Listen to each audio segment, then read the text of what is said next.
No, it doesn't. I'm telling you. I get a blank screen. You must have settings. And now, see, merge agenda message. Usually I just hit this. There it is. 3 times. You saw me do it, right? Okay. I'm not stupid. Just the way you hold your neck. It is.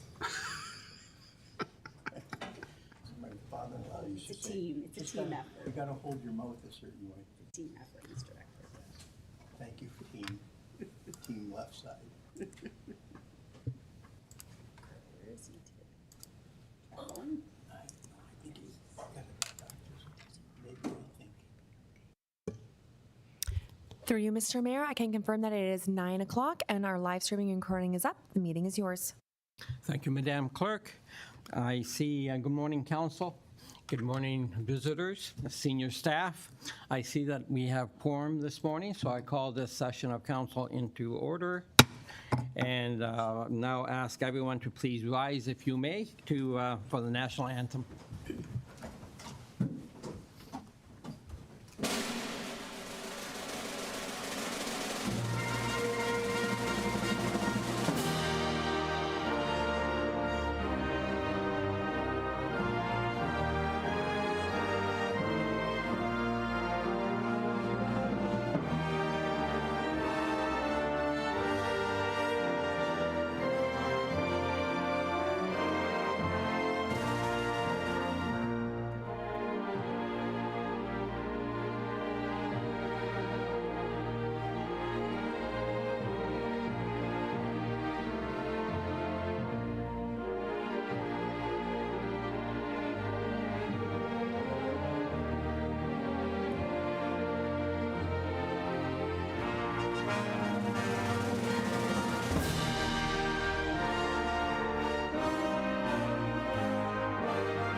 Thank you. Would now like to call on Councilor Bernarski to read the land recognition statement. The town of Pelham is situated on treaty land, steeped in the rich history of the First Nations such as the Hattie-Wendoronk, the Haudenosaunee, and the Anishinaabe, including the Mississaugas of the Credit First Nation. This territory is covered by the Upper Canada Treaties and is protected by the Dish with One Spoon Wampum Agreement. Today, many First Nations, Métis, and Inuit people from across Turtle Island live and work in Niagara. The town of Pelham stands in solidarity with all Indigenous peoples, past and present, acknowledging that our high standard of living is a result of the resources and lasting friendship of Indigenous peoples. Thank you, Councillor. I will now turn to the clerk for the approval of the agenda. Through you, Mr. Mayor, thank you very much. I have a motion put forth by Councillor Bernarski, seconded by Councillor Wink, that the agenda be amended to include the addendum item number 10.7, Sullivan Mahoney LPP letter in support of Oak Haven request for draft plan approval extension. To you, Mr. Mayor, for discussion. Okay, thank you. Any discussion on this proposed amendment to the agenda? Not seeing any, I'll call the vote. All those in favor? Seeing none opposed, the amendment carries. Thank you. I have a motion put forth by Councillor Bernarski, seconded by Councillor Wink. Be it resolved that the agenda for the 10th, 2026 regular meeting of council be adopted as amended. To you, Mr. Mayor, for discussion. Thank you. On the agenda as amended, any discussion? Not seeing any, I'll call the vote. All those in favor? I see none opposed. Motion carries. Thank you, Mr. Mayor. That does bring us to disclosure of pecuniary interest and the general nature thereof. Thank you. After viewing the agenda, does any council member have a pecuniary interest to declare? I see none. Madam Clerk? Thank you. I have so noted. That does bring us to our presentation, and we do have our Youth Municipal Grant Award. Thank you. Council, as you know, this is a hard job most days, and today we have the chance to honor two great residents of the town, and this is one of the better parts of the job. Let me read the notes. The Town of Pelham's Youth Municipal Grant was updated this past year to continue to highlight the exceptional talent, dedication, and community spirit of local youth across Pelham. This year, after changing the application process, a total of 26 students applied, representing 5 different schools across 4 school boards, with each application demonstrating a strong commitment to their academic success, community involvement, and personal growth. Having had the pleasure of reviewing these applications, the future of Pelham is bright. And I'm just going to go off the notes here. I went through these applications. I believe I saw the final 10, and wow, the youth of today, they are something, they're going to carry the future very well. Unbelievable, the resume, or not resumes, but the applications. Really incredible. Yeah. The experiences they have gained and the effort they have dedicated to balancing the schoolwork, activities, employment, and community service are outstanding. I have no doubt that these young people will go on to make meaningful contributions across everything they do. The applications included thoughtful reflections, strong letters of recommendation, and a clear showcase of each student's achievements and commitment to community. Selecting just 2 recipients was a challenging task, and while we wish we could recognize them all, 2 individuals stood out among their peers. Town of Pelham is pleased to announce this year's Youth Municipal Grant recipients. Akindu, and if I butcher your name, please excuse me, Ari Butna, and Octavia Muyungji. I hope I'm close. These 2 individuals, both students at E.O. Crosley Secondary School, will receive a $1,000 grant from the town to support their post-secondary education. I'd like to share a little bit about each of them. Akindu, your work with the Niagara Peninsula Conservation Authority is wonderful. It is really encouraging to see a youth who is giving their time to support tree plantings and invasive species removal. This is the work that has such a positive impact on the environment. Equally impressive is the amount of volunteer work you have done with the Mayor's Youth Advisory Collective and being involved in the great work they do here in Pelham. Not only did you have a substantial amount of volunteer work, your involvement with your school, with the track and field team, student council, and the chess team all show a well-rounded and successful student. Your reference letter had a wonderful addition that said Akindu stands out for his kindness, reliability, and drive to help others. Congratulations. This grant is well deserved. Thank you very much.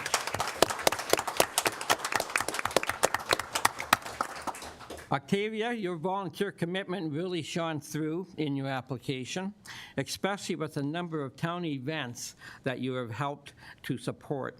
From your time spent on the mural on this building, to your help with the volunteer recognition event, Canada Day Parade, the Family Day event, the list goes on. Your ability to be such a dedicated volunteer while also being an active part of your school with the Link Crew, Student Council, Interact Club, and the Black Student Association should be celebrated. The part that stood out in your reference letter detailed not only your maturity beyond your years, but that you led by being a positive example, earning the respect of those around you, and doing so while remaining personable, kind, and approachable. Congratulations on your achievements and for receiving this year's grant. Go ahead.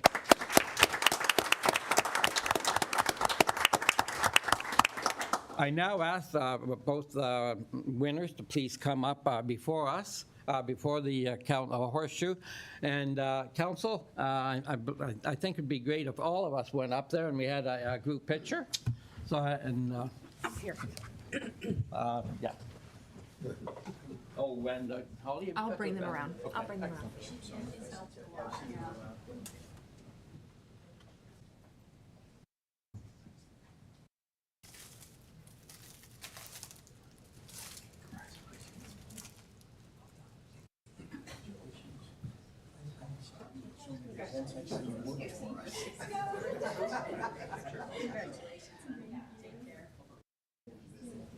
Congratulations.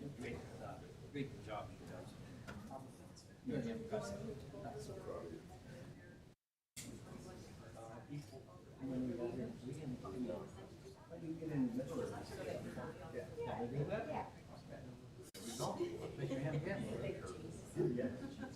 Bob and I make up numbers. Oh, I think it's got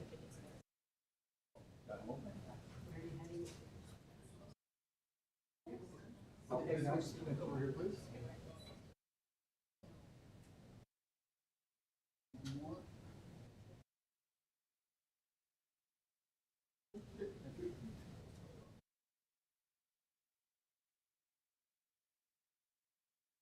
And while we have you up here, folks, Kenzie, what are your plans for next year? My plans for next year, I would like to go to Queen's University for Bachelor's of Computing. Oh, excellent. Yes. Very good, thank you, best of luck to you, sir. And Octavia? So for next year, I'm gonna go to school for social service work, and then after that, I'm gonna branch off and try and go into forensic social work and do a pathway with university. And then after that, I'm gonna try and start up my own business with helping rehabilitate past criminals and people from the environment.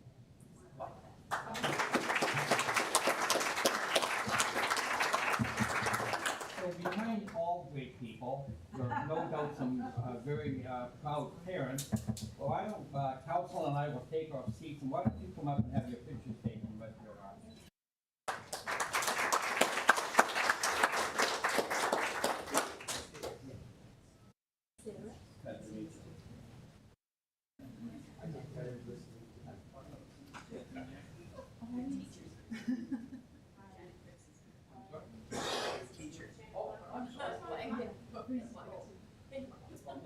Again, obviously, the staff at New York Cloud, they do a wonderful work to meet these students that way. And Yale Crossley just won the school board. Yes. Hey, see that? I should know what that is, but I don't. Rowing, school board rowing. Actually, I think they had 18, 11 or 12 golds and, yeah, it's just ridiculous. They flew everybody.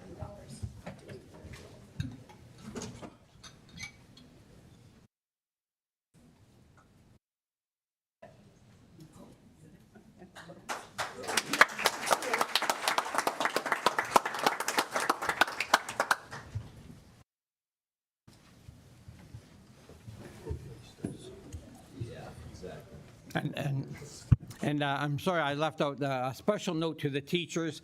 They were both here. Again, to the staff at E.L. Crossley, teachers, you must be doing a heck of a job because you're turning out fantastic students. Again, congratulations. Classes. She is our principal at EL Cross. Oh, nice. Oh, And I'm guided, so we're not direct teachers, but yeah. okay, very good. Thank you. Excellent. So you might want to I'm sorry? tell them that. Oh, I'm sorry. Yes. I forgot to present some gifts on behalf of the town. That's that Joe Bob. I bet you did. I know, yeah. I've seen him at some things too. Yeah, I do, now that I can, yeah. Again, That's nice. job well done, sir. And the socks. Socks make everyone happy. It's weird. It's true. Have a good day.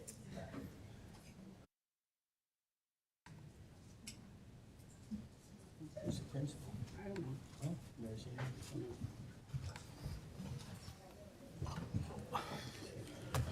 right. Madam Clerk. Through you, Mr. Mayor, thank you. We are now into our presentations, and we do have the Niagara region here to speak about the Transportation Master Plan. Thank you. Thank you.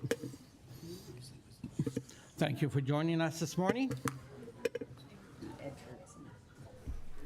Thank you very much for having us.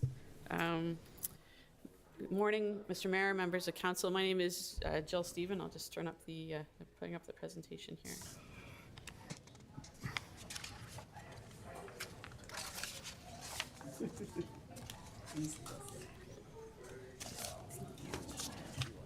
Oh, sorry.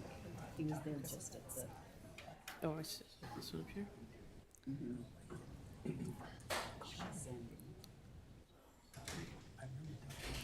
Okay, seriously.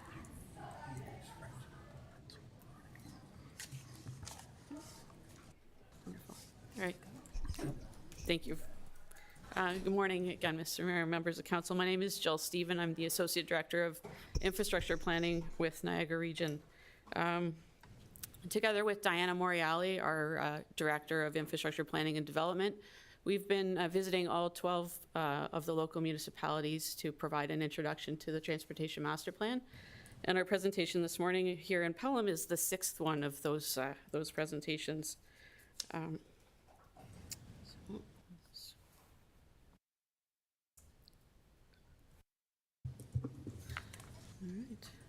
The purpose of our presentation this morning is twofold. One, we'd like to provide an overview and an introduction to the Transportation Master Plan and the engagement work that we'll be doing, as well as the scope of the project itself. And secondly, we'd like to seek input on from council on the future needs for transportation to best support Niagara's residents as the community grows, looking at residents, employers, and visitors to 2051 and beyond. We are aware of the service delivery review that is ongoing at the CAO level, but the regional road network plays an important role no matter what the service delivery or governance might look at in the future. So this is an important plan for us to continue to work towards completing, to understand those connections and what they need to look like to support growth in transportation and trips as Niagara grows. So I will start just with a quick overview and map of the regional road network. The regional road network plays a huge role in how people and goods move every day in Niagara. It connects people to destinations, connects communities, and links the region to other municipalities and markets in Ontario and beyond through connections to the provincial highway network and to rail, marine, air, and border crossings. The regional network is only one part of our transportation picture. While it will be the primary focus with respect to recommendations and work out of the 2051 Transportation Plan, the plan also needs to support the regional network's role in the overall broader transportation system across the local, regional, provincial, and national, federal levels. Each level plays a different role in how people and goods move every day. Generally speaking, because there are always some exceptions, the local networks enable the neighborhood and daily travel needs, those trips to schools, parks, shops, and services, and feed into the regional roads. They're often the two-lane streets with lower speed limits, sidewalks, cycling connections, and on-street parking. The regional network focuses on connecting communities. It includes those main corridors that support goods movement and regional vehicle transit and active transportation travel and mobility across Niagara. Typically, these are the higher volume arterials and include space for transit and cycling along key corridors. The provincial network supports the longer distance travel. Highways like the QEW and the 406, along with GO Transit, move people and goods between Niagara and the rest of Ontario every day. And the federal network, which is about our national international movement, the Welland Canal, our border crossings, airports, and freight rail, all support Niagara's role in trade and tourism. As I said, as we develop the master plan, our focus will be primarily on that regional network, but staying very closely connected to what is happening across the different levels that provide transportation and services.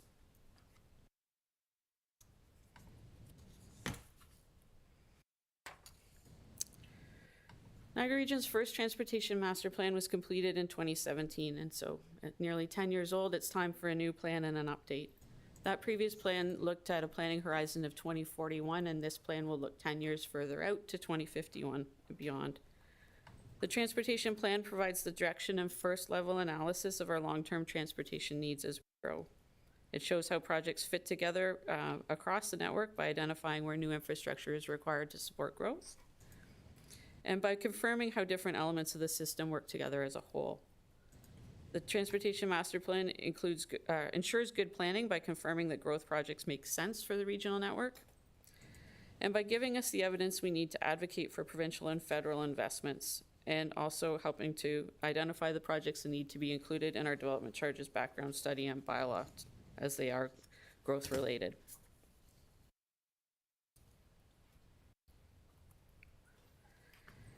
It's important that we do transportation planning at multiple levels to reflect the different networks and responsibilities. But the plans, like the networks themselves, need to be connected.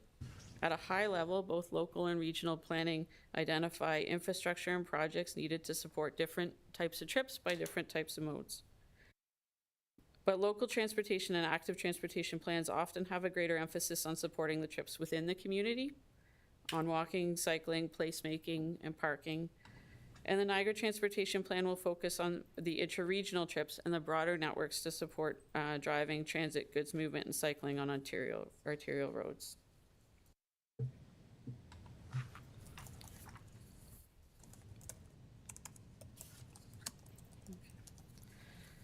We're still in the first phases of our project, so our vision statement at this point is still draft. And we expect it will evolve based on the feedback that we received during our phase 1 consultation, and then we'll finalize it as we move out of those preliminary stages and into the options and recommendations phases of the project. The vision is important because it frames all of the work ahead and guides how we will assess the needs and evaluate the transportation options as we move through the plan. As I mentioned, this plan is looking at our transportation needs to the future, but also looking at what we have now today. We have 3 phases in the plan, and we expect the project to be complete at the end of 2027. Our current focus is on phase 1, identifying problems and opportunities, reviewing how the system is performing, and confirming that vision and goals is to guide the rest of the study. At each phase of the project, there will be ongoing engagement with the public, local municipalities through your staff teams, agencies, other interested parties, and with regional council.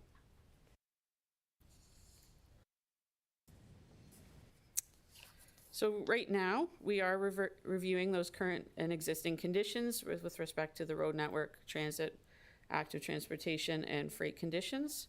We're updating our travel demand model, which we will be using to assess both current performance and future performance under different scenarios.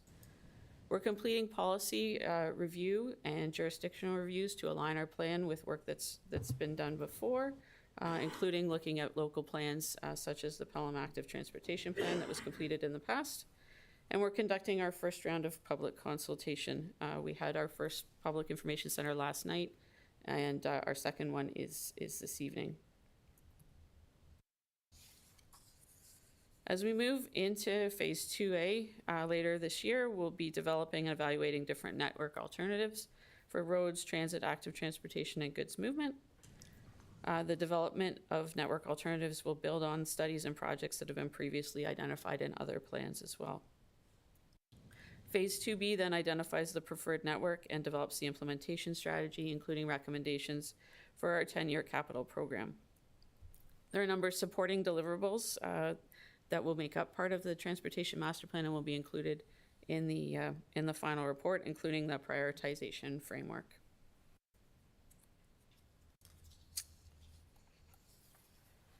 The engagement plan for the 2051 Transportation Plan includes a variety of opportunities and approaches at different stages of the project. Right now, we have a project email that is live, as is our project website, which includes links to an online questionnaire.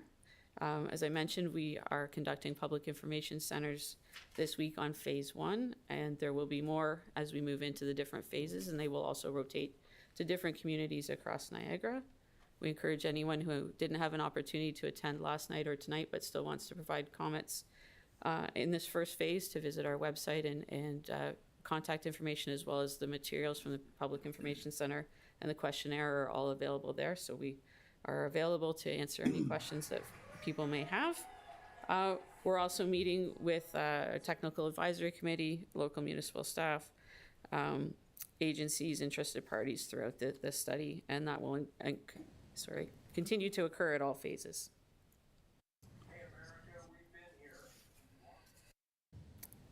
The themes that are included on this slide reflect some of the comments we've heard so far in presentations to Transportation Strategy Steering Committee, Public Works Committee, and Regional Council at a workshop that we held in March. Some of the common themes in those presentations included the importance of coordinating with provincial agencies and other partners, ensuring that businesses are directly involved in the engagement of them on the master plan, increasing direct engagement with all interested parties overall, strengthening active transportation planning and goods movement planning, and exploring new mobility options. As I mentioned, this is our sixth presentation and to local councils, and we've heard a couple of common themes in the feedback we've received at those meetings as well.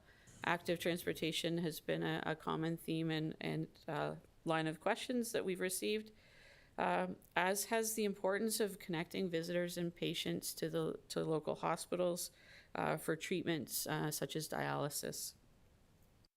As we move through the remaining presentations and as we wrap up our public consultation through the Phase 1 public information centers, we will take these themes and use them to inform and update the vision statement that I presented earlier. We began our presentations to local councils, I think it was May the 11th was our first one, and our last one is at the end of July. So we will continue with those over the next 6 weeks or so, hold those public information centers, and complete that Phase 1 baseline work.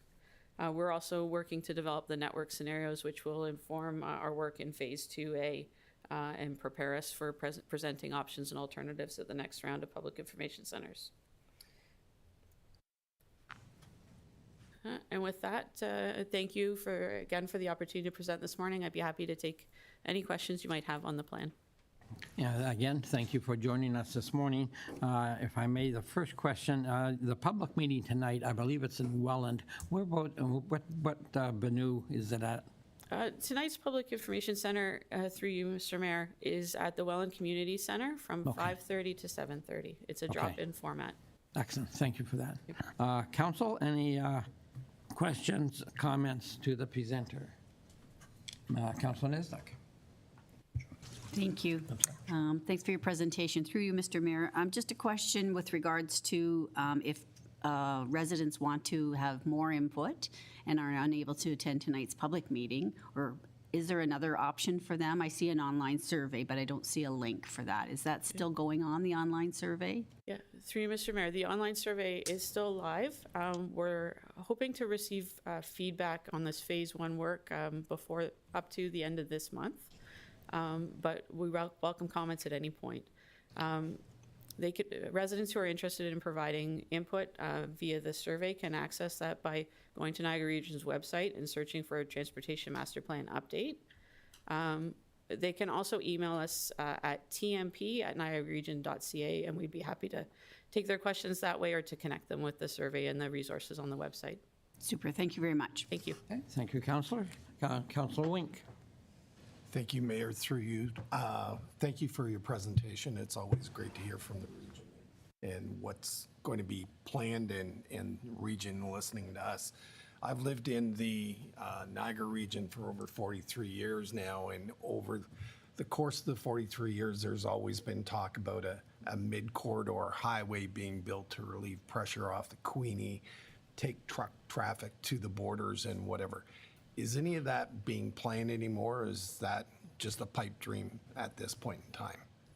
Through you, Mr. Mayor, that is a project that we continue to work with the Ministry of Transportation, understand where it falls in their plans. We understand it's not currently in their Greater Golden Horseshoe Transportation Plan, but we will be meeting with them to understand that further and to determine what to include in our model. While we look at different scenarios for growth and what that means for Niagara's road system, we will be reviewing what that corridor could do to help with goods movement and alleviate some of the pressure off of our regional roads and local roads as well, and understand the impacts with and without that in place. And then the overall model would be something we would use to help advocate for any investments in transportation that we might need. Okay, thank you. And if I may, another Yeah, of course. question. So Highway 20 is a regional road and is very congested and very backed up at certain periods of time. Is there anything being considered by the region to help alleviate some of that pressure on Highway 20? Through Mr. Mayor, the transportation modeling that we'll do is based on the projected growth that we have, both population and employment throughout Niagara, and looking at where trips are starting and where we expect they will go. And that modeling will help identify where the pressure points are in the network. We certainly know there are some today, but they will help also identify where they'll be in the future and where that greater congestion will be. And that will help us then identify what options we may have for alleviating some of that pressure. Okay, thank you. Okay, thank you, Councillor. Deputy Mayor Eckert. Yes, thank you, Mr. Mayor. Just a couple of quick questions. At the start of your presentation, you talked about realizing or trying to predict what the future is going to be for the region. How easily transferable is this depending on what happens in the next few years with regional government? Through you, Mr. Mayor, the role of the regional road network primarily is to connect one of the major roles is to connect the communities.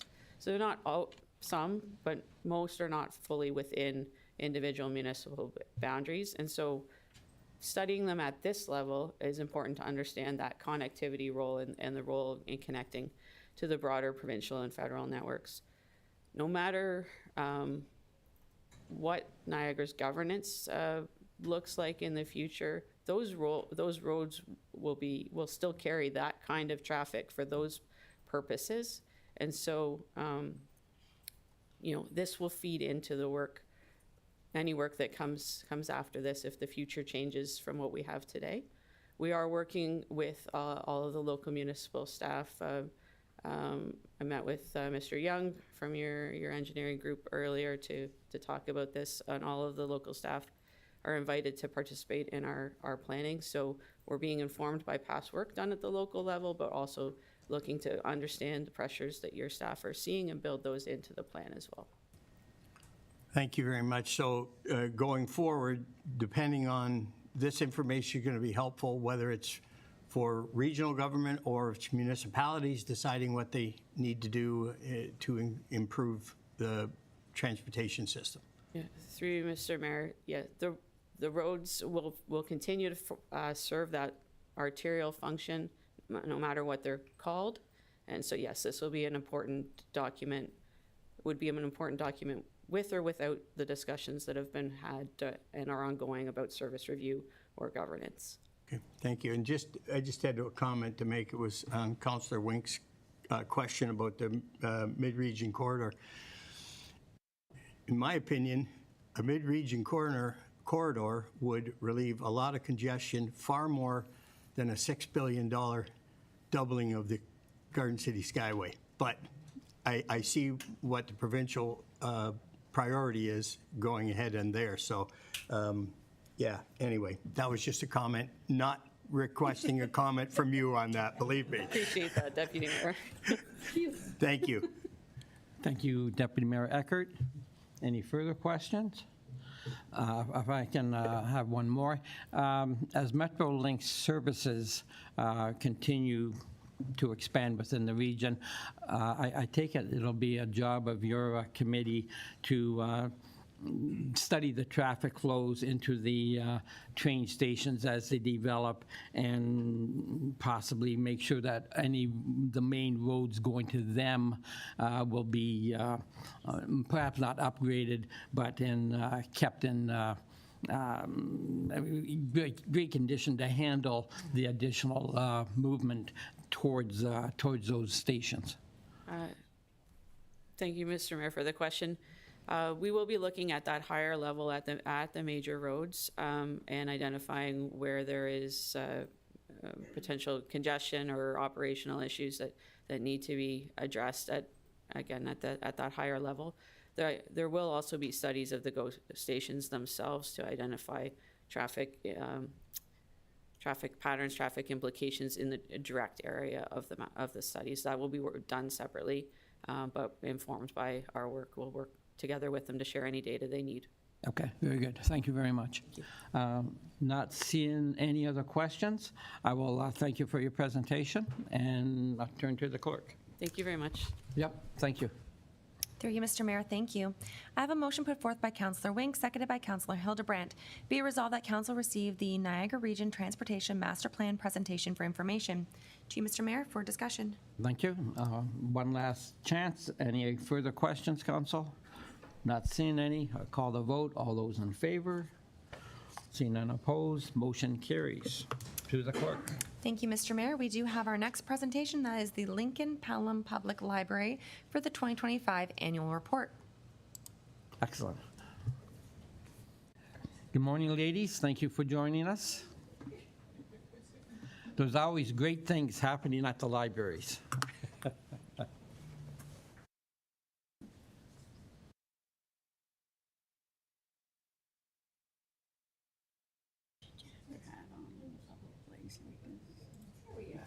No, you should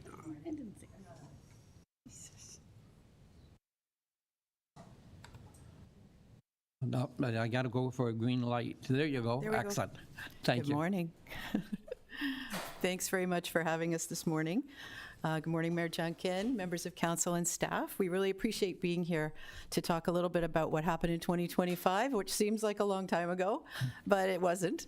And we have some kind of exciting valuing of our library that we want to report on for you this morning too. So we've been working really hard on our strategic plan. Sorry. Yes, can you do that part? I'll talk, you scroll. It won't scroll. There we go. So here we go. We've been working really hard on our strategic plan. We started in 2023 with our new board.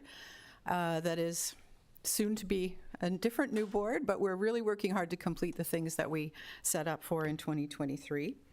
And we're coming along really well. We've made a lot of exciting progress on our goals and towards the renovation of a couple of our branches.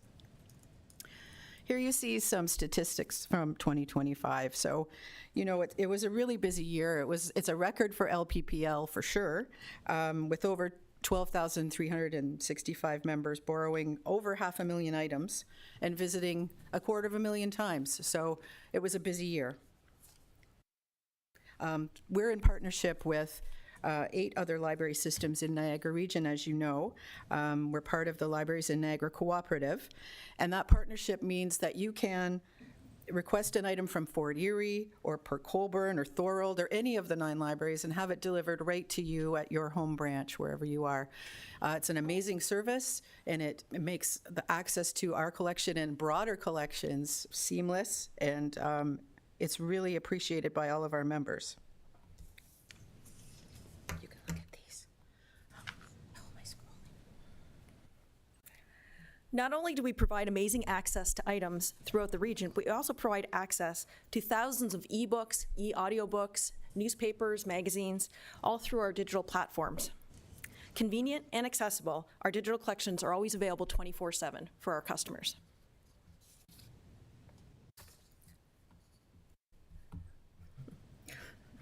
Want me to do it? Yes. Here, I got it.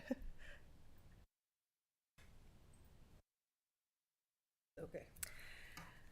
Maybe a best kept secret, LPPL has a library of things that our members can borrow. musical instruments, pickleball sets, bocce balls, snowshoes, a sewing machine, a turntable, metal detector, telescope, and more. We have lots available for our customers, and they're all available free of charge.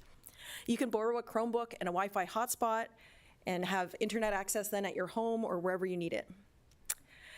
Have any suggestions for our collection? Go ahead and give us a communication and let us know. Somehow, we add all the time. In fact, we have right here our latest edition, which is a moccasin identifier kit. So there's there's materials to read in here, and there's also 4 moccasins, what are they called, stencils, so that you can put moccasin stencils on the road, on the.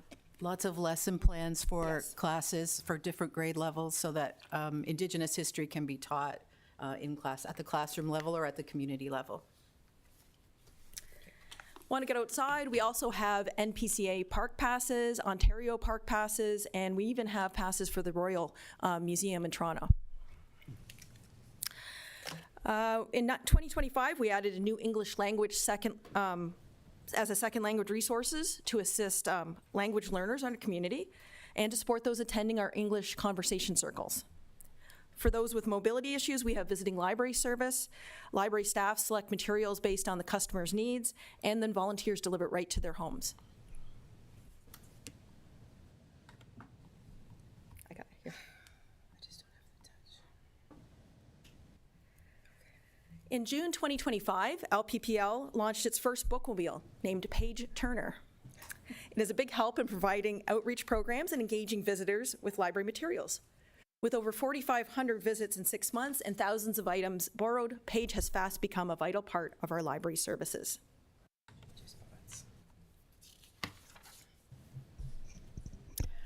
In addition to all the great collections that we were just talking about, we're also known for all the programs that we deliver over the course of the year.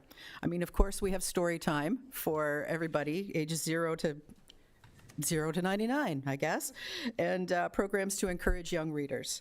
But our programming team is constantly raising the bar on all of the offerings that we have. We had, over the course of February, Take Your Child to the Library Saturdays. So we had a full day at each of our branches with tons of activities, a Tim Hortons hot chocolate bar, which was a big hit, Big Blue Blocks, all kinds of wonderful and engaging activities to bring families into the library in one of the kind of coldest months of the year. It was super successful. And, you know, and following that, our March break programming, also amazing. Something in every branch, every day, you know, offering a chance for families to come out and make memories that don't cost anything. So that they can come and have a fun time at the library and, you know, take home a storytime souvenir, we like to call them, or a piece of art that they've created. And it's just wonderful for kids, and it's really meaningful for those who want to make use of it. We support homeschooling families, and we have different programs for them to drop by the library to engage with each other, as well as with our library collections and with our space. You know, we too find with budget cuts that and it's happening even more so now, that schools often don't have a teacher librarian anymore. And so we do class visits, and we take collections out to schools and talk about new books and get kids excited about reading and literacy again. And our summer reading programs, of course, are epic. Last year we had 1,000 children registered for our summer reading program, and we also do them for adults and teens. So get involved, it's fun, there are prizes.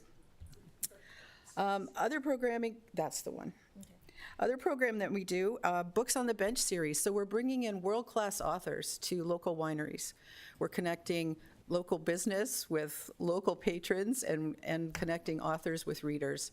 And it's it's also a fundraiser. So it's a super program, win-win-win. We just recently had one at Sons and Daughters Winery that was wonderful.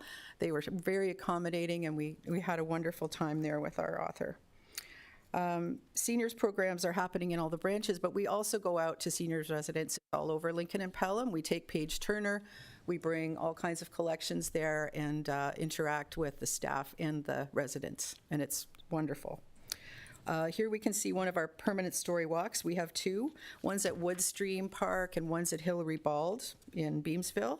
So helping with physical literacy for families, you read a story and you wind your way all through a local park. So it's fun on a couple different levels. Thank you. There are some unique aspects of the library services that we offer in the community and offer people a chance to try something new. So both our maker spaces and our memory lab provide access to equipment that most people don't have at home. 3D printers, really high-end scanners and photo printers, and photo software so that you can edit things yourself. Many have become interested in gardening. It's been a huge thing over the last couple of years, and now we have seed libraries in our branches too, so that people can borrow seeds and take them home. And it's the opportunity to try gardening if you haven't done it before at a low-cost option.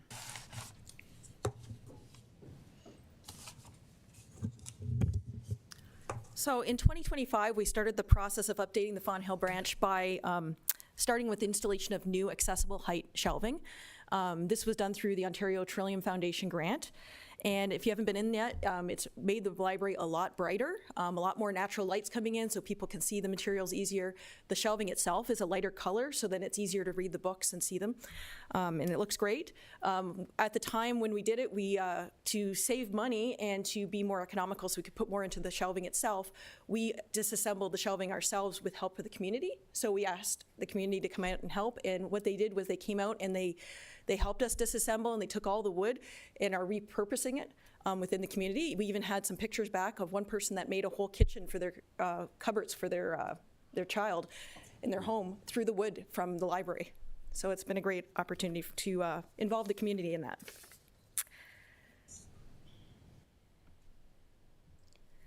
As work continues on the design for Phase 1 improvements, generously funded by the town of Pelham, the dedicated cabinet campaign has begun in efforts to raise $2.5 million for the second phase. The soon-to-be-known Coyne family branch, in honor of the leadership gift of Paul and Bernadette Coyne. The fundraising continues throughout the early part of 2026, and now with just under $1.49 million remaining to raise, we have launched the community campaign in earnest with the goal of raising the remaining funds needed for Phase 2 during the construction phase of Phase 1.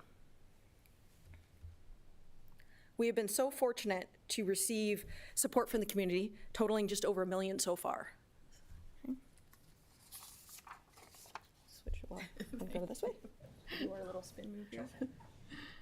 Alrighty.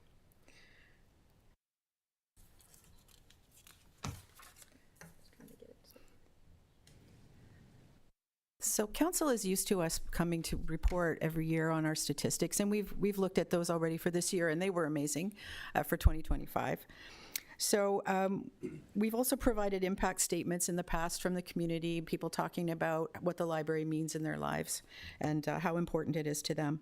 So we had the opportunity to take part in a new way of valuing the library service this year. For 2025, we took those statistics and we used the VOLT toolkit. So the VOLT toolkit was created by Algoma University and Ontario Library Service coming together and talking about how to measure social return on investment. So how do you measure the value of something that doesn't have a cash value per se? So it's a massive spreadsheet, and I'm happy to send it to anybody who wants to take a look. It's pages and pages and tabs and tabs and tabs of statistics and calculations. But what it boils down to is that ta-da! Lincoln Pelham Public Library Service delivers significant measurable value to the community. So in 2025, we generated economic benefit of over $15 million, which is pretty astonishing. The VOLT toolkit calculated that represents a return of investment of $6.76 for every dollar that our two municipalities invest in Lincoln Pelham Public Library. The analysis also demonstrates that the library is not only a culture and educational asset, but it's a high-value public investment, and that it contributes across these 7 impact areas: education, culture, inclusion, well-being, entertainment and leisure, economic development, civic engagement, and community space.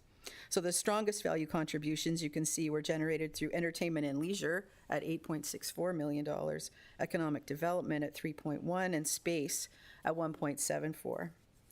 So these findings show that a clear evidence-based case to continued supporting of the library, stronger public communication of the library's impact. it'll be also very helpful in our fundraising campaign as we move forward. So we're told about the importance of our library, as I mentioned, through those impact statements. But here we have a calculation of the benefit for every dollar invested in the library. These are the economic benefits to the families who live here and the users of our library, and it's pretty impactful. Our libraries are the welcoming places where the community continues to gather, and we provide something unique and special in our branches. It's a sense of belonging and community that's created, and amazing services and resources that are all free of charge. So we want to thank you for listening to our impact statement and our annual report, and happy to answer any questions if you have any.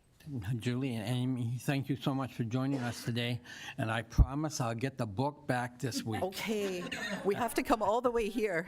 Yes. Well, let's not go there. But yeah, the social return on investment. I was at the library sometime in the winter, and I got talking to a resident who had just moved to town, and she said the best thing she did was go to the library, and the staff was so accommodating and so helpful as to what services were available, what obviously services that your institution put out, and she just couldn't talk enough about the reaction from the staff and how helpful they were. So exactly, the social return on investment for everyone that walks through those doors and gets to experience your helpfulness and the programs you have. It's amazing. You must have a warehouse someplace for all the items that you lend out. Where do you keep that? The basement, Your Honor. Okay, so I'll open it up now to council. Any questions, comments on the presentation? I think of it as a little library that can. It's amazing what you accomplished there. Deputy Mayor Eckert. Just a couple comments. Great presentation. Great job that you do there. I've spoken to I think both of you, but several of your staff at different functions for the library. But one of the things, there's two things I find. One, I speak to a lot of, I'm not going to disparage any other branch or library or anything else, but I'm just boasting about you guys. And that's that people that live in other municipalities come to our library. And I ask them why. Oh, okay. I won't say anything. And I'm kidding. And they tell you why. When I ask them, they tell you why. So you're doing a great job. The second thing is I'm really glad to see the report on the bookmobile. As a young child growing up on Low Street in the west end of St. Catharines, the bookmobile every Thursday night on Valley Road was a highlight of my week. And I used to, thank God it didn't interfere with watching Batman on Tuesdays, but yeah, Thursday was a great night, and I used to love going down there. So I like that function. So thank you very much for all you do. Thank you, Deputy Mayor. Thank you. Okay, I'll go back to Councilor Bernarski. Thank you. Through you, Mr. Mayor. Yes, thank you for the presentation and for all the work that you do. With two young daughters, feels like we live at many of the branches, which is good. We've borrowed a life jacket to go on a trip, DVDs to save us while we go on road trips. And as Deputy Mayor said, the bookmobile, page turner, I'm thankful that a visit is in North Pelham, parked there, which we frequent often. And just wondering, based on, the 4,493 visits, did that exceed expectations when you set out, or how did that look? Or did you have any expectations when you first launched it? To be honest, we weren't sure what the response was going to be, and there was a lot of trial and error through you, Mr. Mayor, in the beginning, because we didn't know what route would be, what would be best for everyone and what would serve the community best. So it took a little trial and error to find the best spots for the stops to be located. And I could point out that statistic is only for half the year, since we just started in June. So we can extrapolate that this year will be double that, at least. But since we've added the Fenwick fish fry, I mean, that's a big crowd, so it's been great. But in its sort of answer to your question, well, we didn't know what the exact response would be. We were hoping that it would be, a couple of thousand. So we were very gratified by what's happened. Excellent. Okay, awesome. Thank you. Thank you, Councillor. Any other comments or questions? Not seeing any. Again, ladies, thank you for your presentation today, and continue on with your great work in the community. Thank you, Mayor Duncan. Thank you. Thank you. To the clerk. Through you, Mr. Mayor, thank you. I do have a motion put forth by Councillor Niznik, seconded by Councillor Eckhart. Be it resolved that Council receive the Lincoln Pelham Public Library 2025 Annual Report and Presentation for information. To you, Mr. Mayor, for discussion. Thank you. Any further comments, questions? Not seeing any. Call the vote. All those in favor? Seeing none opposed, motion carries. Great. Through you, Mr. Mayor, thank you. That does bring us to our delegations, and our first delegate is with respect to College and Emmett Street reconstruction. It's Thomas Sopp, and I would just ask that our delegate come to the front podium and just be reminded that he has 5 minutes. Thank you. Thomas, good to see you again. And good to see you too, everybody. Mr. Mayor, Council, town staff, thanks for the opportunity to speak again. Just get this up.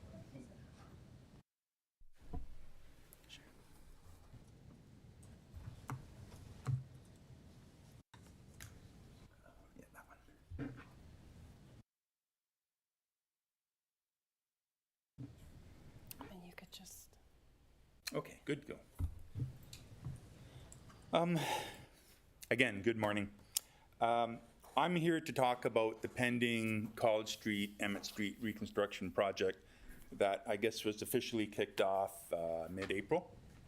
And to go through that, I've got a 20-page slide deck. I know we haven't got time for that, so I'm going to cover the first 5 or 6 pages, which are basically a summary of the messages we want to get across.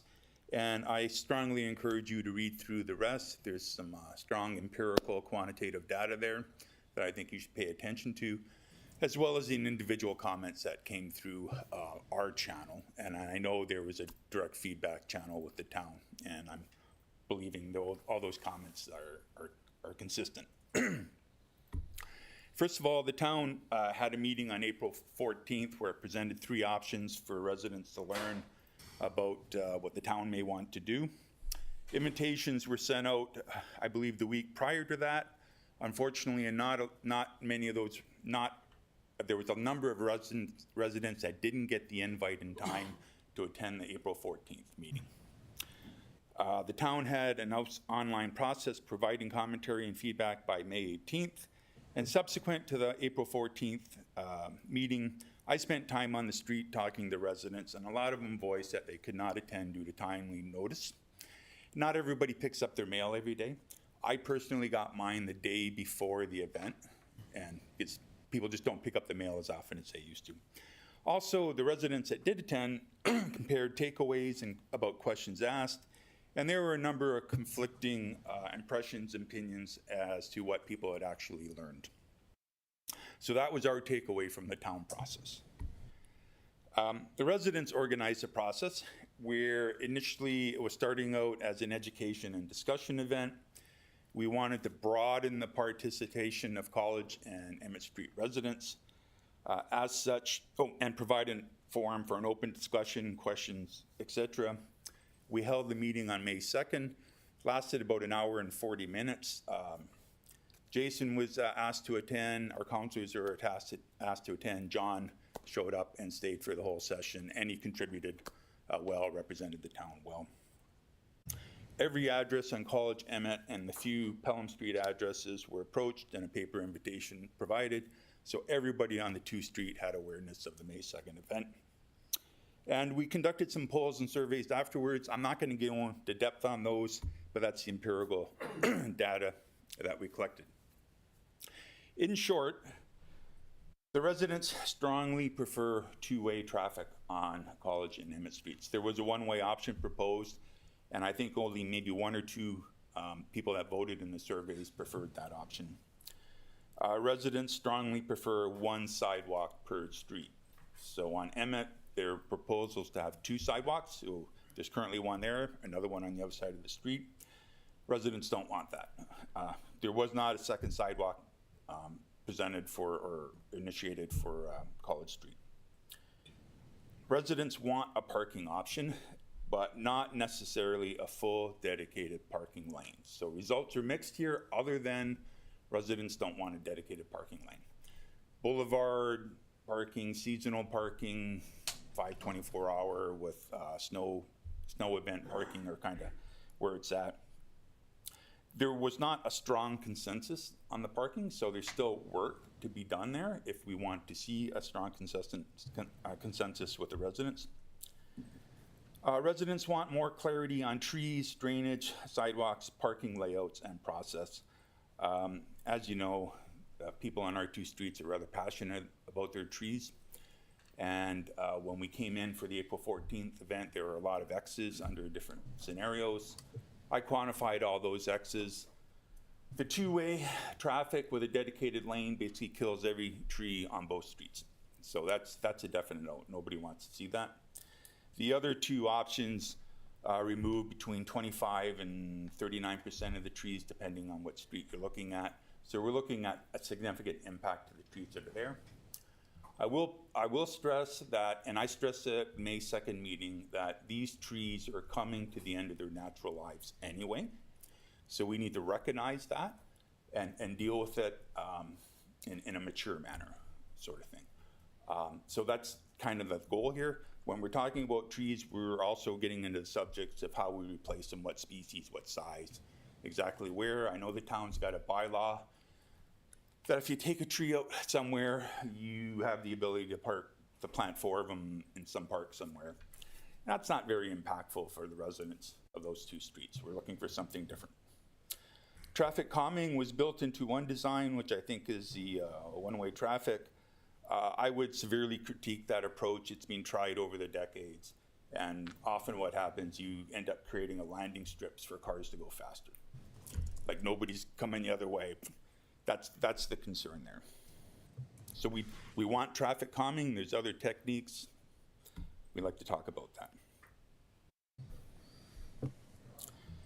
that. In short, strong agreement, two-way traffic flow, and one sidewalk per street.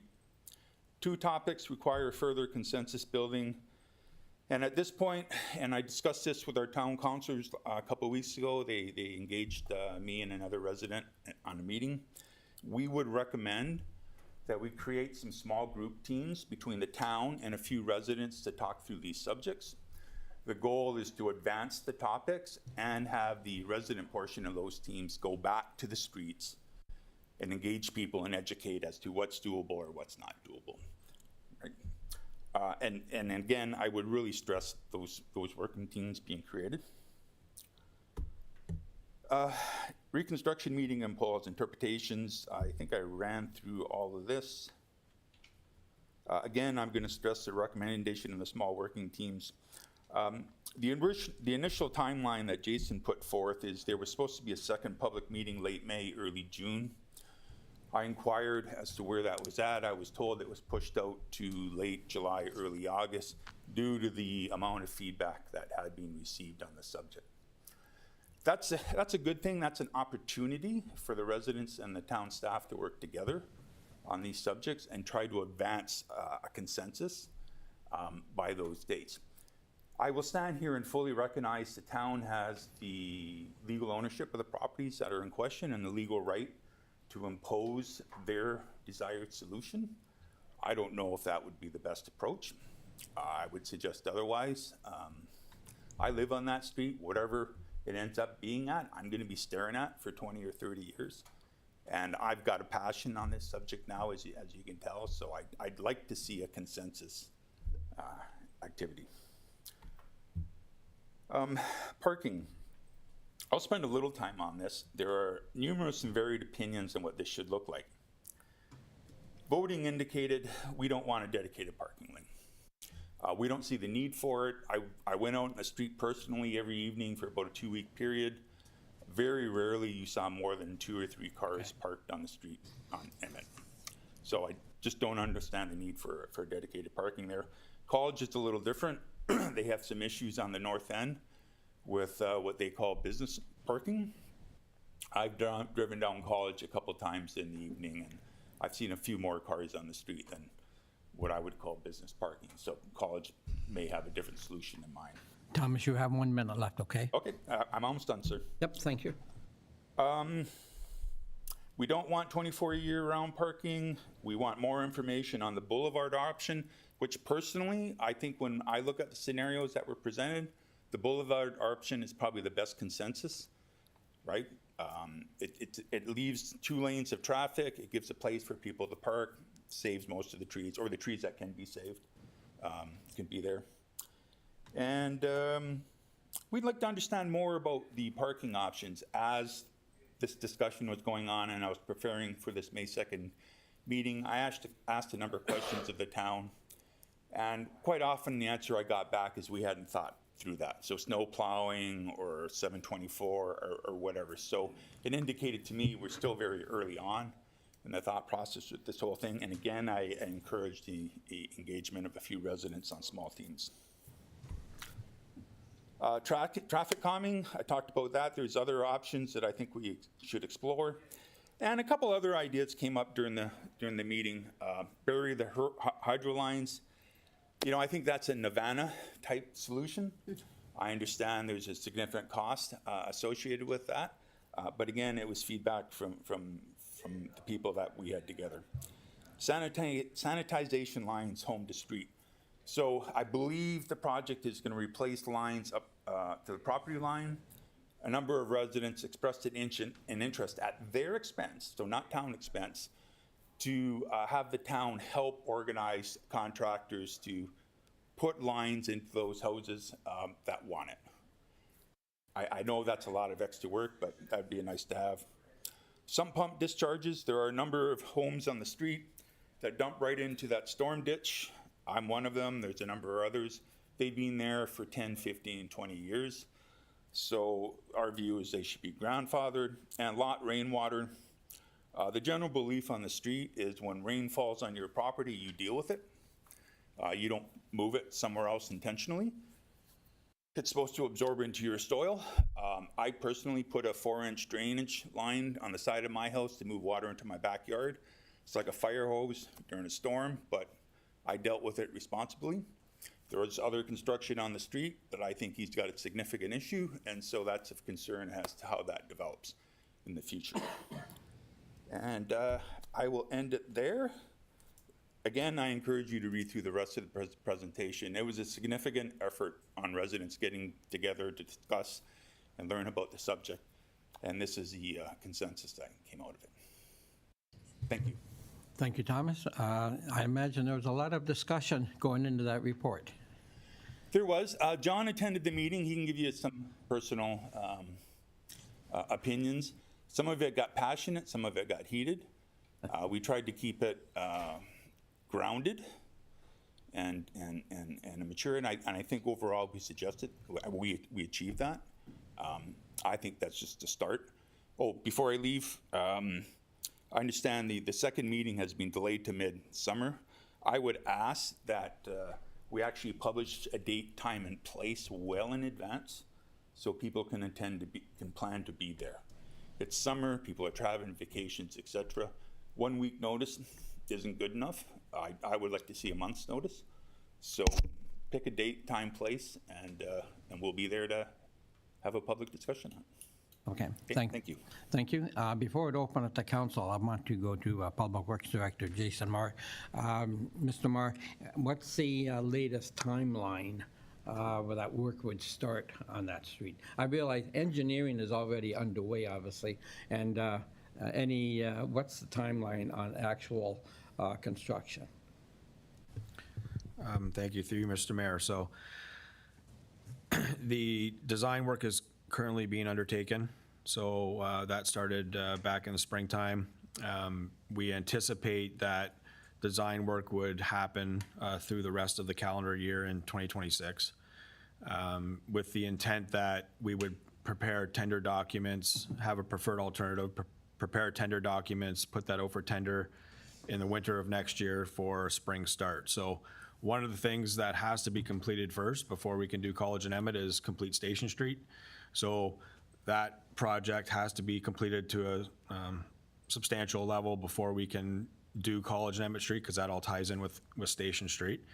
The design piece, I said we would be designing into probably the end of 2026. There's a lot that goes into that with the fine details that we'll work through once we establish a preferred cross-section.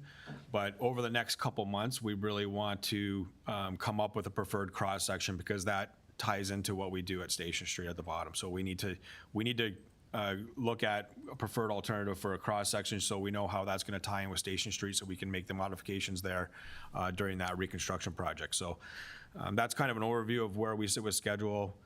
Like design work will continue on this year into the winter. We'll tender it and looking to start late spring, early next summer, when Station Street's completed to a substantial portion where we can then work on College and Emmett. Okay, thank you. Actually, can I just respond on that a little bit? I've spent a number of decades in business. I understand the tendering process. Up front, you need to set your gross requirements, and that's what I'm talking about here, gross requirements. That leads the entire process. So he needs to understand that before he can really get into the design detail and send things out for tender. I wouldn't leave that too late. He knows he can't leave it very late. To me, that's this summer or this fall activity. And council won't be voting on any of this until well into the new year, I suppose. But to me, I'm here to help define gross requirements. Okay, and that's happening right now. Okay, thank you. Okay, thank you. And Mr. Moore, I don't think you we would know this one, but perhaps I should. I'll address it to the CAO. How do we, when we on a situation like this, how do we get the word out to the affected residents? Is strictly looking at the mailing addresses, or how does that take place? Mr. Moore wants to answer. Mr. Moore did put up his hand. Oh, well, I had some ideas, but I think Mr. Mars are better than mine. Okay, let's go back to Director of Public Works, please. Through you, Mr. Mayor. So it's important when we do public engagement on a project such as this, we want to get the notice out early so residents can plan for those. We want to have good attendance. What I can say is to date, the first public meeting we've had was very successful. I think we had over 30 participants in this room. At that meeting, we presented 3 options just to try to feel, it wasn't this, or this. It was kind of more of a, we wanted to present some ideas out there so we could get feedback from the public to help formulate how we move forward with the preferred alternative. So I think the information that we received from that public meeting, and also the information that we received from the residents meeting, that's all been digested by staff and forwarded to our consultant. In this particular case, I think the notices were mailed out. Best practice is to hand deliver, put knockers on the doors.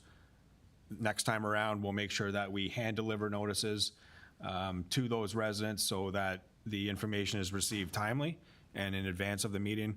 We'll also work with communication staff to put that onto our social media platforms and our website so that the notice is out there well in advance. With respect to the presenter's question and concern, we don't have a particular date set yet.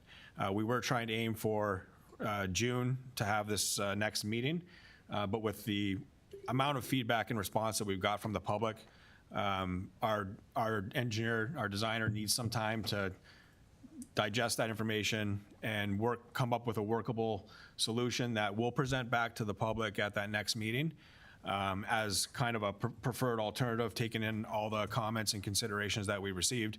And then at that meeting, again, the public will have an opportunity to address staff, provide comments and feedback, and then that'll be also taken into consideration as we move forward towards a final design. Okay. Thank you. Hey, Thomas, maybe come back to, well, let's see if there's any questions first. I'll open up the council. Any questions to the presenter on his presentation? Councilor Bernarski. Thank you, through you, Mr. Mayor. When looking at some of the data and the surveys and the results that came in, I mean, I see 30 responses, 23 responses as well to the monkey survey. Just wondering how many, when handing out knockers, or how many residents live on the street, like how many houses are there, or how many did you hand out? Do you have that number? So, yes, I might be slightly off. I think there's 41 homes on Emmett Street and 40 on College, including the 3 or 4 that are on Pelham, that are in that. Okay, all right, that's helpful. Thank you. So basically 80 residences. You're trying to figure out a participation rate. I figured it was about 20 or 25% of homes on those 2 streets are in that same setting. Okay, Thank you. thank you. Any further questions? Not seeing any comments? Thank you. Councilor Wink, please. Yes, so in Tom's presentation, he talked about a recommendation of small groups looking at different areas of concern, one on a group for parking, another group for traffic calming, another group for trees, and I think the other one was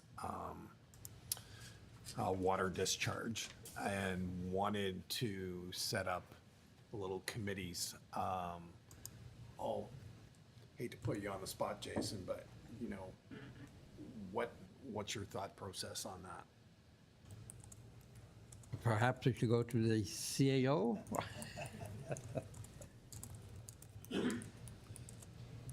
This is the answer that doesn't win friends, but you cannot do a public construction project in that fashion. You just can't. The reason why, at the end of the day, engineers, we're in a public consult. There's also a whole bunch of online consultation. You can comment on the town's website and this project page. But you cannot look at these things independent of each other. You can't look at water without talking about the service. You can't look at the trees without talking about the sidewalks. You can't look at the sidewalks without talking about whether you can park on the street or one way or two way, and then all the other things. I'm not an engineer by training, but those things I know. So that is really not workable. We have a very good process where, frankly, I haven't seen a construction project in years that's had this much public input, and every single comment is being taken seriously and looked at by, we have multiple engineering types in the room actually look at these and think them through and try to address them. So we are taking this seriously. There are more opportunities for input. We're not done yet, but it can't be, haha, I care about the trees. Well, you might care about the trees, but we have to look at what's going to go under the ground. And the pipes kind of start the whole thing, in my understanding.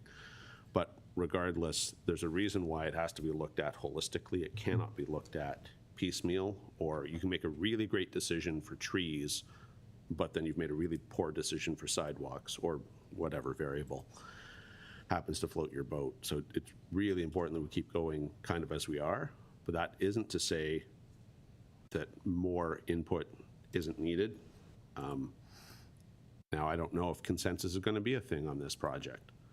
Frankly, notwithstanding the fact there were 30 people at the resident called meeting, we had more than that at the town called meeting the days prior. There's more than 30 people in attendance. Yeah. So we're going to have yet another public meeting, and there's going to be ongoing opportunity for input. There's no shortage of opportunity for input. What we ultimately need, though, is to make a decision while the weather is good so that we can go to tender so we can keep going. But whether they're professionals or not, the small group thing doesn't work.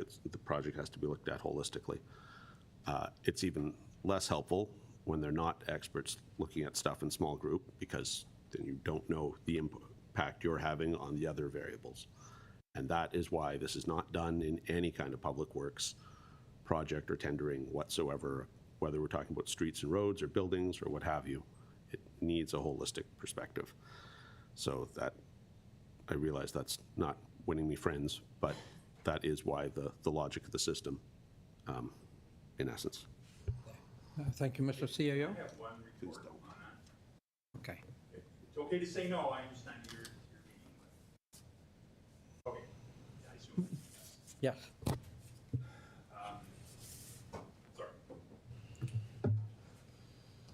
In my decades of experience working in business, you definitely try to engage your customers. And as residents, we're customers, right? Yep. You don't go to the extent of soliciting engineering advice, logistics advice, any of that.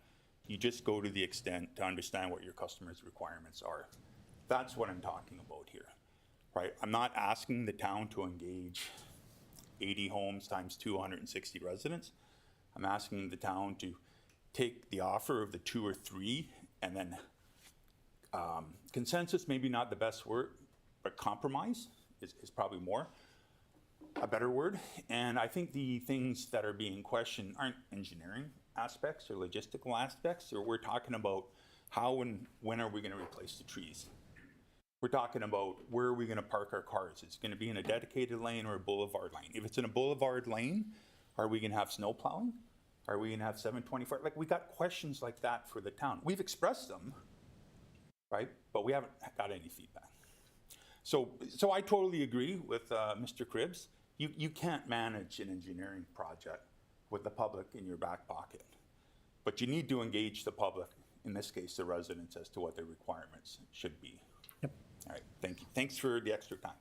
No problem. And I think, I know that staff and this council on a project like this, we love to hear your comment, and I know especially staff, you're the ones that live there 24/7, and if we can accommodate, whether it's one way or two way, whatever, we'll obviously try to do that.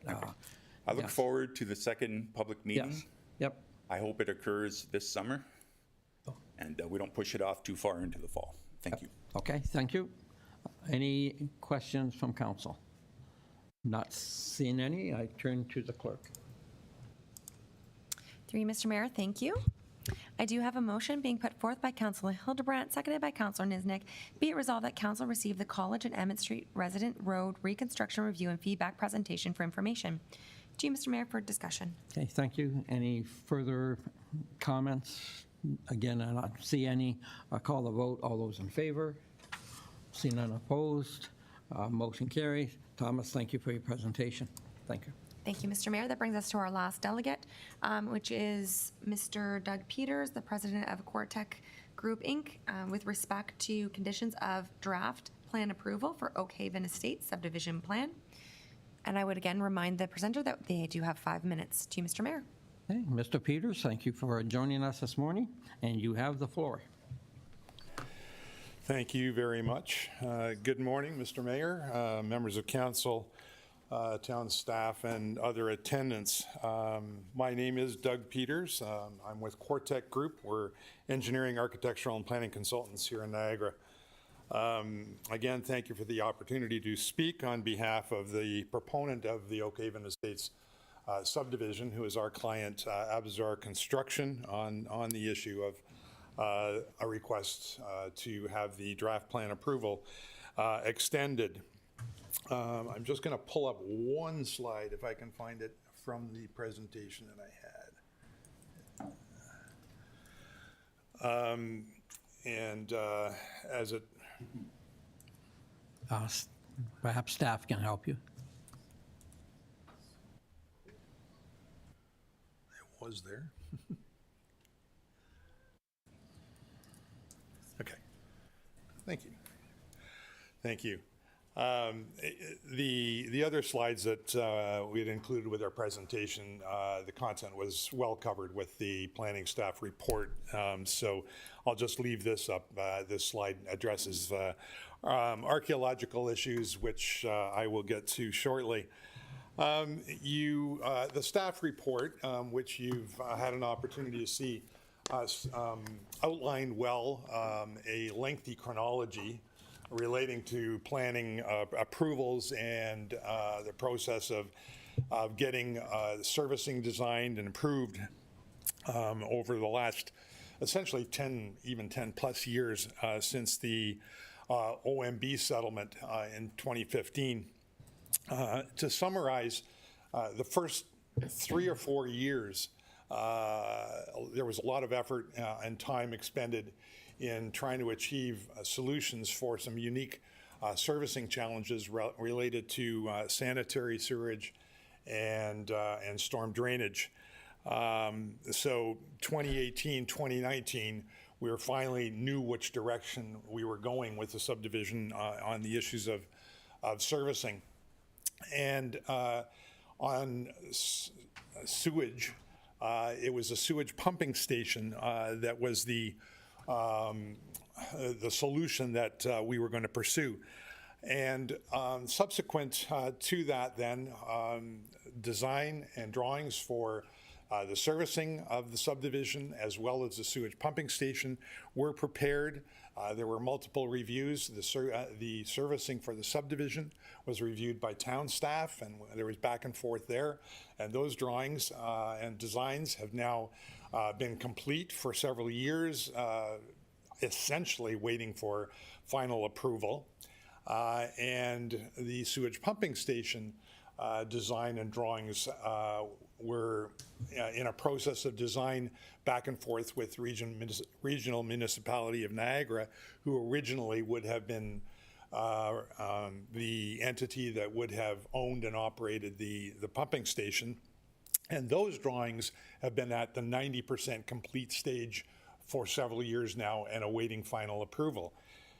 What has held up all of that for quite some time is that the Class EA process associated with the sewage pumping station, which was required because the pumping station is not within the confines of the subdivision proper, it was eventually deemed by the MECP that additional archaeological assessment work would be required because it was outside the subdivision where archaeological work had already been done.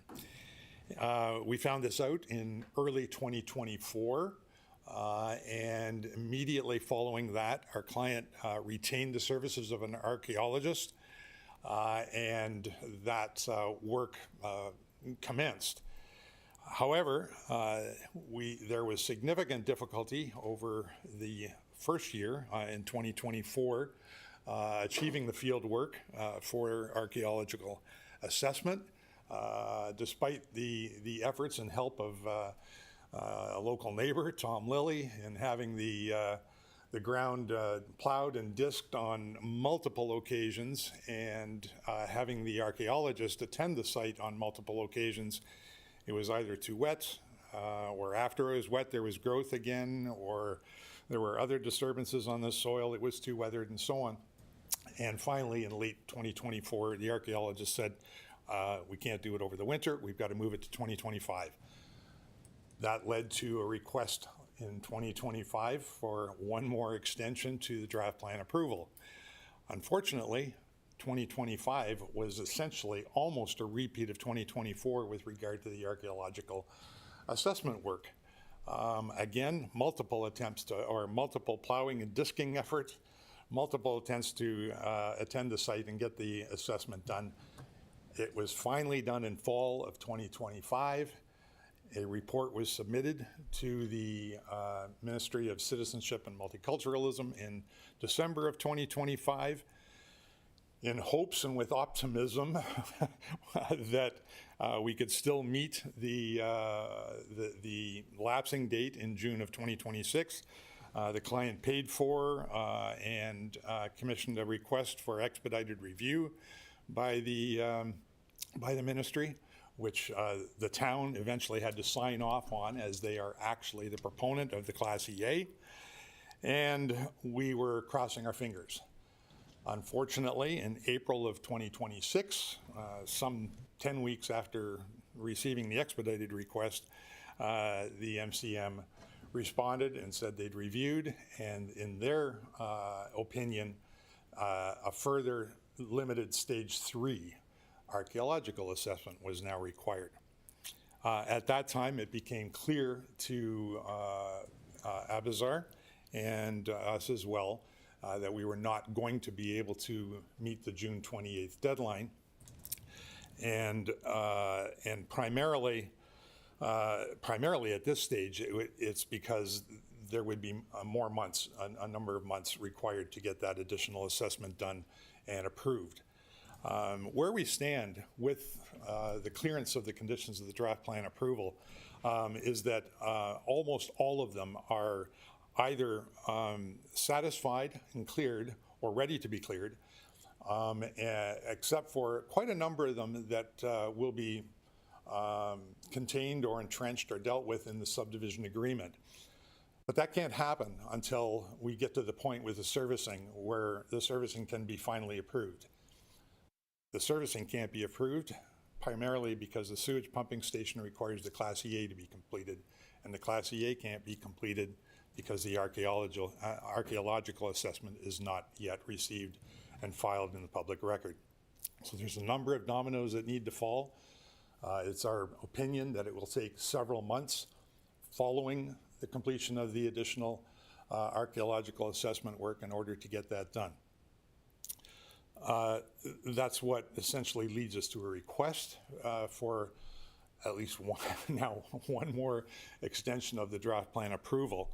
I would say that given the tremendous amount of work that's already happened, the back and forth with the town on servicing and other issues, the back and forth on the sewage pumping station design and preparation of drawings, and the back and forth on that issue with the regional municipality of Niagara, we're at a point where it would be certainly a shame, in my estimation, to kind of put that all away, all that good work, and not be able to utilize it going forward. Our understanding is that the development, the property, is intended for development.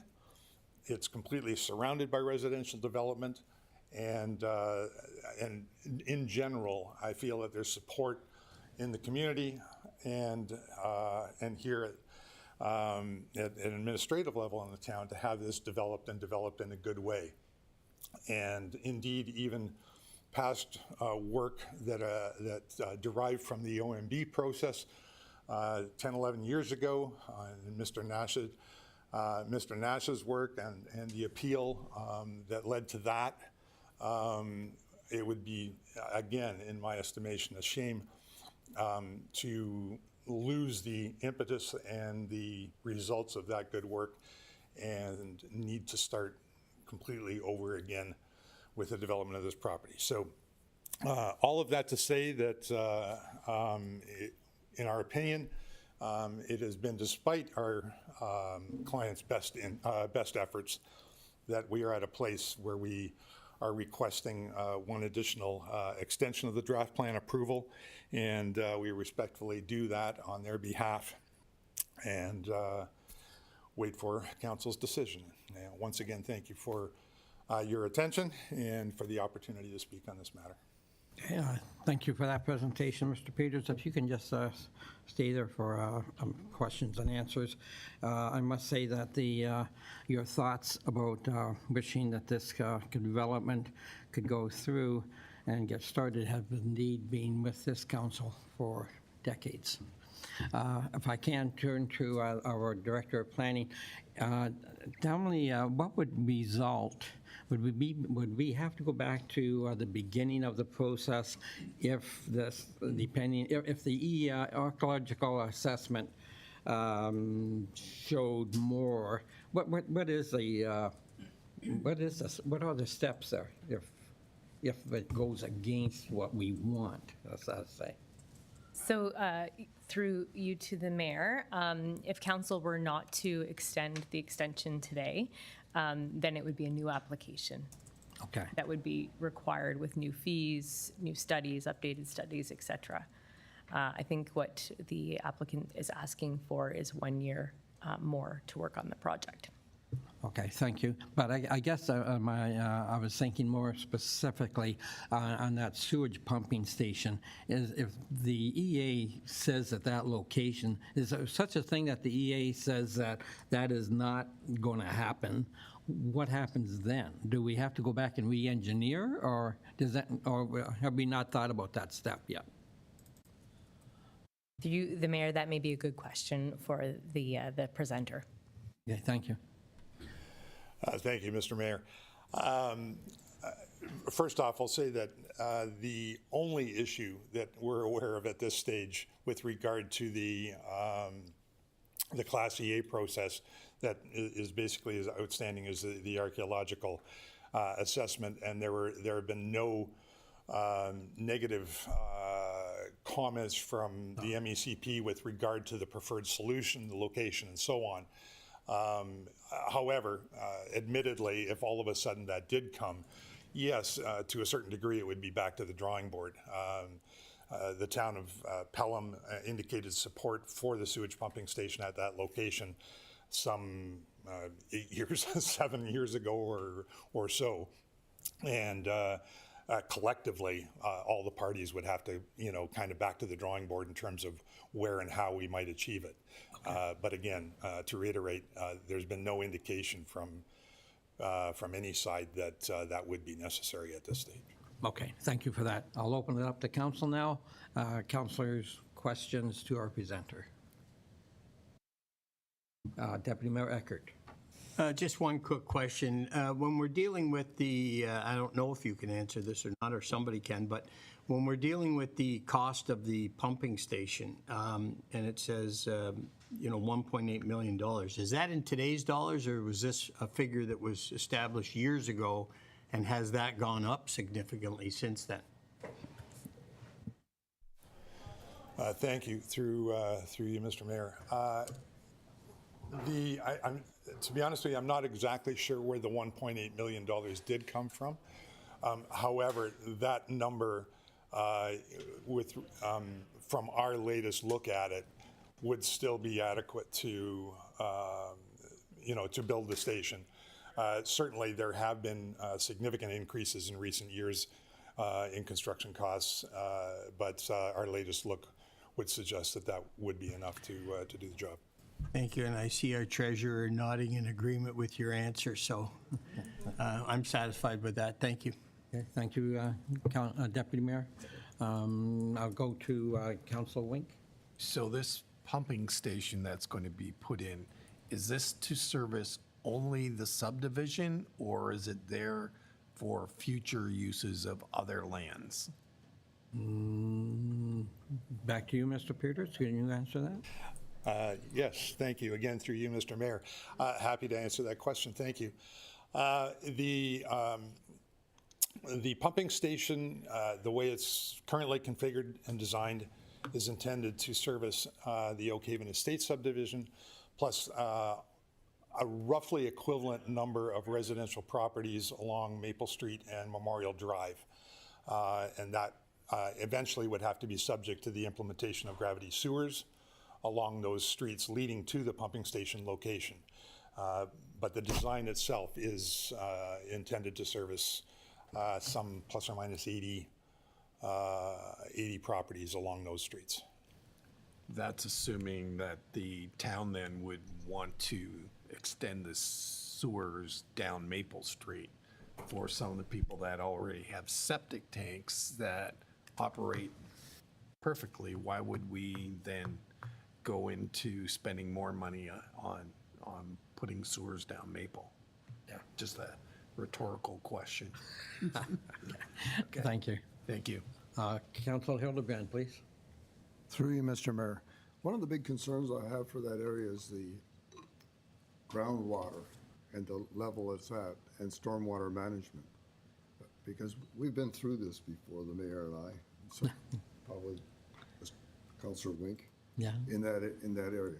How do you propose to prevent the reoccurrence of what we've had in the past of stormwater not being handled properly?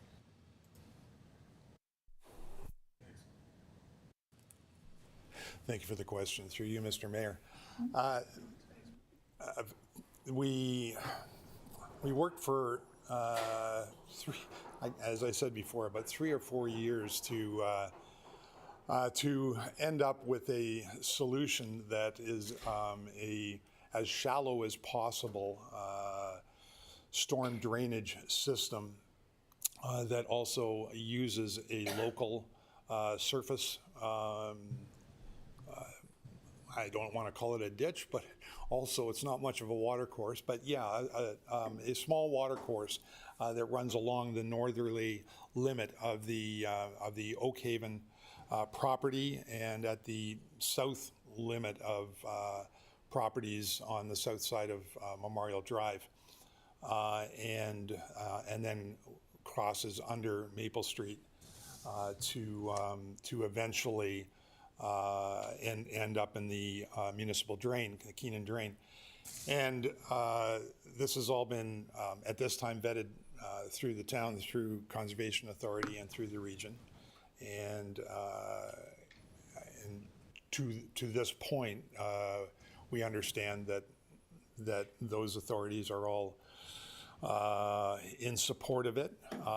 And in fact, there was some work done to kind of move away from a traditional stormwater management pond to try to have water stored in shallow super pipes under the road rather. And so to this point, with the approvals pending but review complete, we're trusting that all authorities are satisfied and will be. So what solution exactly do you have? For storm drainage in general? Yes. Yeah. Shallow gravity storm sewers throughout the development itself to what is essentially the low point of the development at the road entrance from Maple Street, so at the west end of the development. And there are proposed large, oversized buried pipe that will serve as the collection and storage detention facility, if you will, and then let out at low rates at a high level, basically at the shallowest level possible into that existing water course at rates that are less than or equal to calculated and modeled pre-development flow rates. Okay, thank you. And just to, back to our planning director, that plan, I take it, has already been approved, is in the site plan approval? Yeah, through you, Mr. the Mayor, I'm going to let Shannon LaRocque provide you some details, but it's my understanding that this DPA is 13 years after the OMB decision, and there's been about 5 or 6, at least, extensions at this point. Okay. So I'll let Shannon give more details. Through you, Mr. Mayor. The design for stormwater management that Mr. Peters has described has been reviewed by town staff. It's also been reviewed by the Niagara Peninsula Conservation Authority, and it's been accepted. Obviously, it can't be fully accepted until all of the conditions on the subdivision have been cleared, including the sewage pumping station, but generally that design for the stormwater management has been accepted. Okay. Great, thank you. And Mr. Peters, you have to excuse, this has been such a long event that we sometimes forget what has been approved and what hasn't been. Understood, and I think I misspoke at one point in there because I talked about 10 or 11 years since the OMB settlement, and it's longer than that, so yes. Okay, thank you. I see Councilor Nesnak. Yeah. Yeah, so just a couple questions. So I'm not sure why, and this might not even be you, this might be engineering with regards to the pumping station location, why it was chosen to go there. Could you not have put those sewers and connected them into Mansfield, which connects into the new Oakhaven sites? Like, I'm not sure why a pumping station would need to be purchased and built when no one else is going to benefit from that because they all have septic beds that function quite well, and there's no plan to produce or to extend development out north of Memorial Drive due to its special agricultural definitions. So just wondering how come we have to do a pumping station there, and where does it go from that pumping station? Maybe our engineer guy, fella, knows that. Let's go down to the Marr. Director of Public Works, please. Mr. Marr? Yeah, thank you, through you, Mr. Mayor. So my understanding is that it couldn't go back through the Cherry Ridge subdivision because those sewers are at capacity, near capacity. So the decision was made to bring the sewers to the pumping station location, and then it gets pumped from there to the gravity sewers on Maple. So if you can picture Maple Street, there's that little hump. That's the high point. So the intention is that the sewage from the development will go to that pumping station and then get force pumped to the gravity sewer on Maple Street further to the south. And then that will come down and eventually make its way to the region pumping station on Foss Road. With respect to the additional work on Maple Street, as the presenter said, that the pumping station is designed to support the Oak Haven development, but also properties on Maple Street. This is a project that would help increase development opportunities on those roads. Obviously, if you've got a working septic system, if there was a project in the future that installed those sewers, the homeowners wouldn't be forced to connect, but would provide them an option to do so when their systems started to fail. So this would provide the opportunity to do that. The project for the sanitary sewers are in our capital forecast. I think they're showing in 2029, 2030 right now. But this is a project that would help to support some additional development. Doesn't mean that when if we did do that project and put those in, that we would require residents to connect. It could be an option for them when their system started to fail. Derek as well has been very close to this file, Mr. Young, and he may provide some more comments with respect to any direct engineering questions you may have. I think I tried to provide the summary that I have, but if there's anything more detailed, he would be happy to answer those as well. Yeah, I'm good with that. Thank you very much. And just one final question for our presenter. So I'm not, this has been an ongoing thing. We've already extended it several times, and I feel like we are sort of at the end of our patience with regards to either get this going or forget it. To be honest with you, I'm not sure where he referred to, why in 2024. I don't recall the weather being ridiculously wet or ground conditions, so I'm not sure where your archaeologist got that sort of information from. It looks as though you've got the farmer who has been plowing and disking the site for you several times and then just not taken advantage of. So I feel like you're kind of dragging your toes a little bit.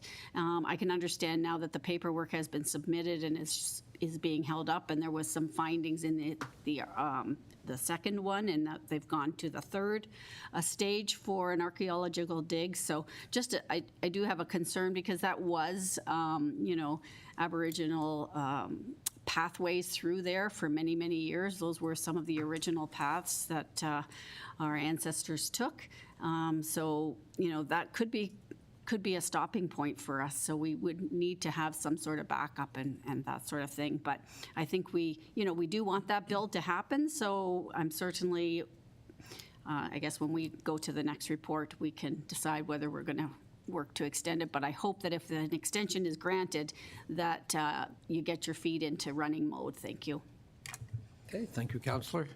And of course, as Councillor Nesnick has stated, the staff report is indeed coming before us. Any other questions to the presenter? Not seeing any. Mr. Peters, thank you for your presentation. And thank you. Yeah, thank you. And I will turn to the clerk. Through you, Mr. Mayor, thank you. I do have a motion put forth by Councillor Eckhart, seconded by Councillor Bernarski. Be it resolved that Council receive the presentation by Doug Peters of Cortec Group regarding the conditions of draft plan approval for Oak Haven Estate subdivision for information. To you, Mr. Mayor, for discussion. Thank you. Any further comments? Not seeing any. Call the question. All those in favor? I see none opposed. Motion carries. To the clerk. Thank you, Mr. Mayor. We're on our report that is with respect to that matter. We do have a motion put forth from Councillor Hildebrandt, seconded by Councillor Wink. Be it resolved that Council receive report 2026-0123 Oakhaven Estates subdivision request for draft plan approval extension for information, and that Council direct staff to proceed with option blank. To you, Mr. Mayor, for discussion. Okay, thank you. I'll start off with Deputy Mayor Eckert. Thank you, Mr. Mayor. First of all, I want to thank our colleagues on council from Ward 1, Councillor Kerr, who's not here today, and Councillor Brunarski for all the work that they've done on this to help prepare us to make a proper decision. I can tell you that I would be in support of, I believe it's option 2 with a 1-year extension, another extension. At this point in time, it would be a shame to waste all the hard work that's been put into this by throwing it out. However, as my fellow councillor Niznik said, eventually enough is going to be enough, and we're going to get tired of hearing about this. So at this present time, I would be supporting of, I believe, Madam Clerk, it's option 2. And I would be in support of that. So thank you very much. Okay, thank you, Deputy Mayor. Any other comments? I actually agree with Deputy Mayor Eckert, as I usually do, with his wisdom. And I will also be supporting the 1-year extension. Again, I believe I said this last year, reluctantly.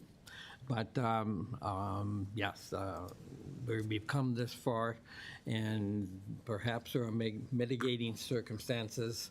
So I would also be in favor of option 2. And obviously, I'm not calling, that's not part of the vote, but any other comments before I do call the vote?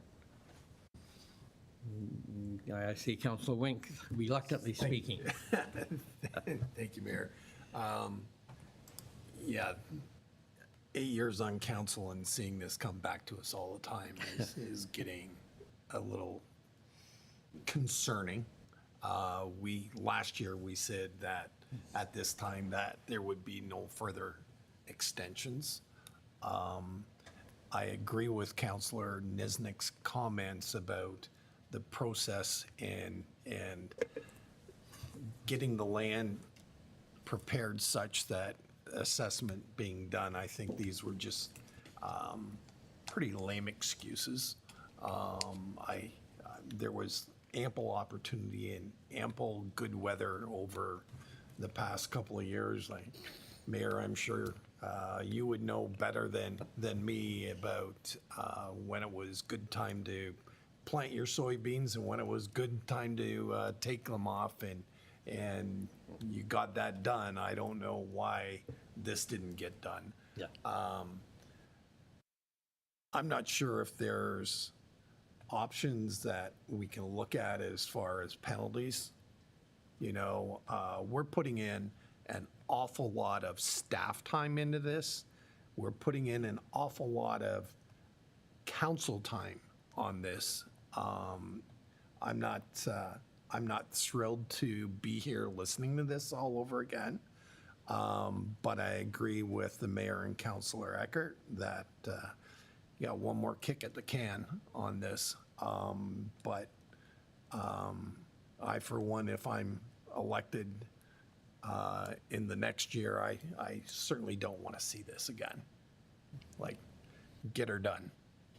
So I'll leave it at that. Thanks. Thank you, Councillor. Any other comments? Councilor Bernarski. Thank you, through you, Mr. Mayor.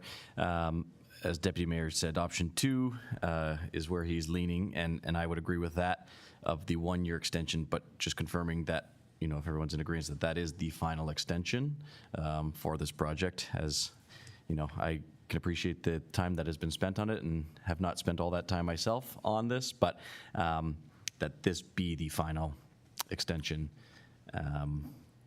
if it is granted and voted on today. Thank you. Thank you, Councillor. Any other comments? Councillor Hildebrand? Through you, Mr. Mayor, I agree with my fellow councillors. A 1-year extension, and that's it. Okay, thank you. I will now call the vote Oh, I'm sorry. I just need a mover, sorry. Oh, I'm Through sorry. you, Mr. Mayor, I do need a mover and a seconder for the amendment to insert option number 2. Councillor, Deputy Mayor Eckert will move, and Councillor Wink, you will second. Thank you. And now we will, any further discussion? Not seeing any, I'll call the vote. All those in favor of the one-year extension? Okay. And on any against the one-year extension? I was for it, but I did have a question. I just Oh. wanted, could our clerk read what the motion says, please? I'm sorry. Yeah. Sorry. No, Most that's fine. certainly. This is the amendment, so it's that the motion be amended to insert option number 2. And when we look at the report, option 2 is the one-year extension. And how is that worded? One moment, let me pull up the report for you.